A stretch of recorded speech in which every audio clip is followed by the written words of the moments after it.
중국의 대도시 상해, 여기 중국에 놀러 왔다가 배가 심각할 정도로 부풀게 된 영국 소녀가 있습니다. 금방이라도 숨이 넘어갈 것 같은 이 소녀를 보고도 중국인들은 아무런 신경도 쓰지 않는데요.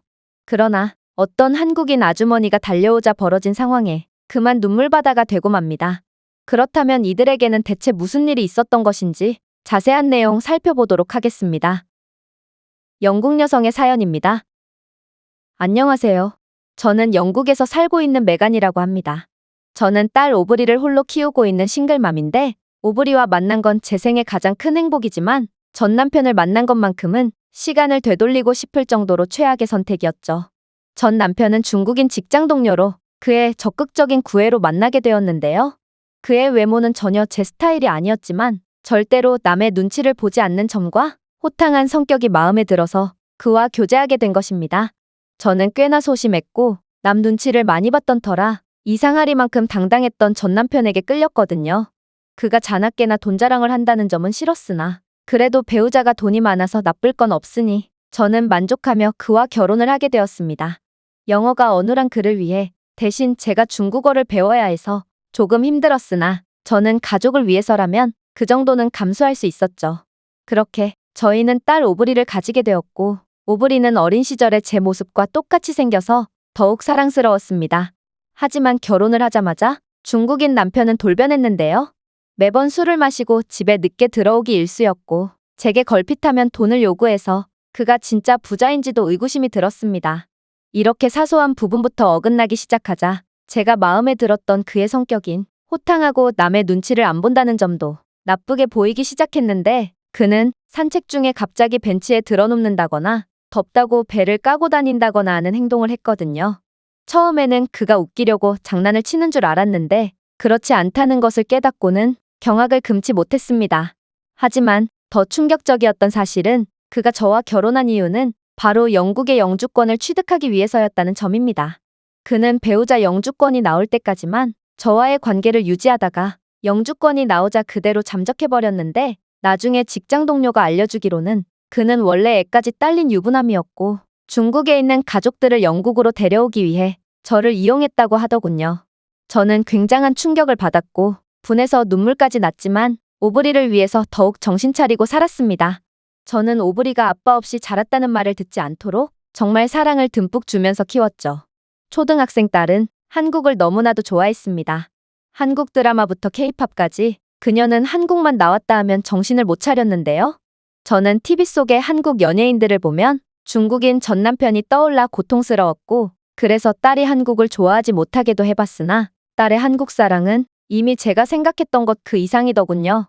저는 딸을 꺾을 수 없었고 저와의 싸움에서 이긴 딸은 기세를 몰아서 한국 여행을 가자며 하루에도 몇 번씩이나 조르기 시작했죠.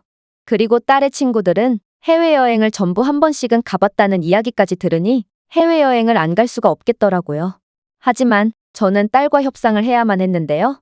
저는 한국은 한 번도 가보지 않은 곳인데 남자 보호자도 없고 언어도 안 통할 테니 꽤나 위험할 수도 있다고 판단했거든요.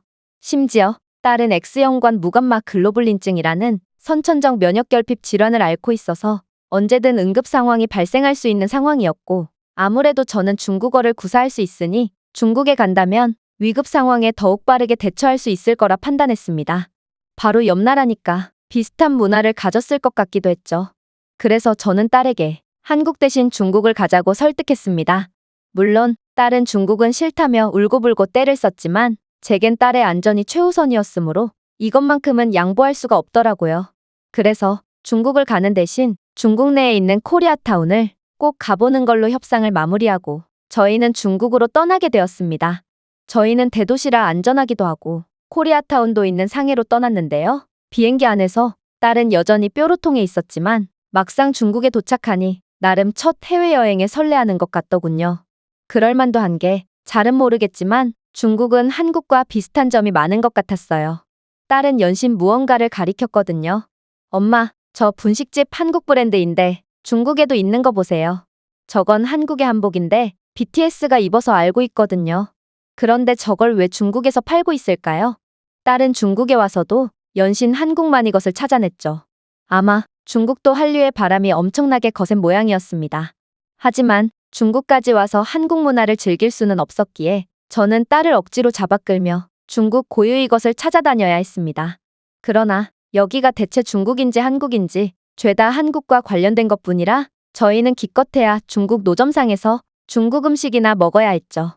저희는 양꼬치 같은 각종 꼬치 요리나 탕후루 등을 먹었는데요. 솔직히 위생이 굉장히 안 좋아 보이긴 했지만 전 남편에게 중국의 위생과 시민의식은 급격히 발전했으며 이제는 인류의 선진국과 비교해도 전혀 손색 없다는 말을 항상 들어왔기 때문에 괜찮겠거니 하고 먹었습니다. 딸 또한 막상 중국 음식을 주니 맛있게 먹더군요. 그런데 저희의 중국 여행 2일차 밤에 중국의 야경을 즐기러 잠시 나왔을 때 딸이 복통과 호흡곤란을 호소하기 시작했습니다. 저는 무척이나 당황했고 그제야 중국의 노점이나 식당들의 위생이 눈에 들어오기 시작하더군요. 도대체 며칠을 쓴 건지 때가 거뭇거뭇하게 낀 기름과 장갑도 안 끼고 맨손으로 요리를 만지는 상인들, 신선식품을 냉장시설도 없이 보관해놓는 장면 등 오랜만에 해외여행이라 신나서 미처 신경 쓰지 못했던 것들이 보이자 저는 큰일이 났구나 싶었습니다.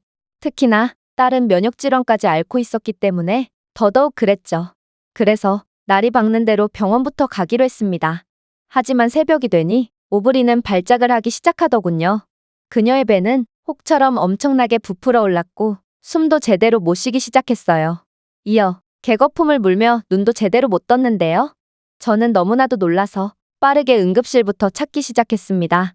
하지만 저는 중국 병원에 가자마자 제가 중국어를 할 수 있어서 위기 상황에 빠르게 대처할 수 있을 거라 생각했던 건 완전한 착각임을 깨닫고 마는데요. 제가 중국어를 구사할 수 있든 없든 그들에게 저희는 그저 외국인일 뿐이었거든요. 저희는 수많은 병원을 돌아다녀 봤지만 중국의 의료시설은 몹시 부족한지 어딜 가나 환자들로 바글바글했고 그래서인지 제 딸은 외국인이라는 이유로 받아주지 않았습니다. 저는 항의도 해봤고 빌기까지 해봤지만 그들은 내국인 받기도 바쁜데 무슨 외국인이 오냐며 질색을 했습니다. 심지어 겨우겨우 사정해서 받아준 한 병원에서는 오브리가 중국 음식을 먹다가 정신을 잃었다고 말하니 온화한 미소를 짓던 중국인 의사는 갑자기 격분하더니 소리를 지르기 시작했습니다. 세계에서 가장 뛰어난 중국 음식을 먹고 병들었을 리가 없어. 당신들 서구권에서 중국 의학 기술을 빼내기 위해 보내진 스파이지? 공안에 연락할 테니 여기서 꼼짝 말고 기다려. 그가 진심으로 하는 말인지 모르겠으나 얼핏 듣기로는 중국 병원에는 모든 곳에 CCTV가 달려 있어서 누군가의 감시와 감청을 받는다고 들었는데 아마 이 의사도 그런 이유 때문에 과민 반응을 한 게 아닐까 싶었습니다. 어쨌든 더 이상 시간을 지체하다간 정말 오브리가 죽을 것만 같았기에 저는 서둘러 다른 병원으로 향했는데요. 하지만 중국의 병원들은 계속 저희를 거부하더군요. 의료진들 중에 영어를 할 수 있는 사람이 없어서 못 받는다고 하는 경우도 많았는데 저는 중국에 와서 영어를 사용한 적이 단 한 번도 없는데도 이들은 그저 저희를 피하기 바빴습니다. 생명의 불씨가 꺼져가는 어린아이를 보고도 모른 척하는 이들의 태도에 저는 너무도 답답하고 원망스러웠습니다. 그렇게 정처 없이 떠돌다 보니 저희는 상해의 한인타운까지 오게 되었습니다. 딸이 정말 와보고 싶던 곳이라 마지막 날 가보기로 했는데 이런 식으로 오게 되다니 저는 오브리에게 미안해서 눈물이 났습니다. 딸은 가쁜 숨을 몰아쉬며 죽어가는 와중에도 한인타운에 온 것은 귀신같이 알고 희미한 미소를 짓더군요. 그리고 한인타운에 도착한 시간은 이른 새벽이었는데 이곳의 한국인들은 벌써부터 부지런하게 일하고 있었습니다. 저는 울면서 가장 먼저 보이는 육회라는 것을 파는 가게로 들어가 병원이 어딨냐고 물으며 울부짖었는데요. 그러자 육회집 주인 아주머니가 나오시더니 제 딸의 상태를 보시고 화들짝 놀라시더군요. 그녀는 중국어를 구사할 수 있었는데 제게 대략적인 증상을 듣고 딸의 부풀어 오른 배를 보더니 일단 구충제를 먹여보라며 약을 건네주셨습니다. 이건 내가 어린 시절에 한국에서 봤던 증상과 비슷한데 일단 급하니까 어서 먹여보세요.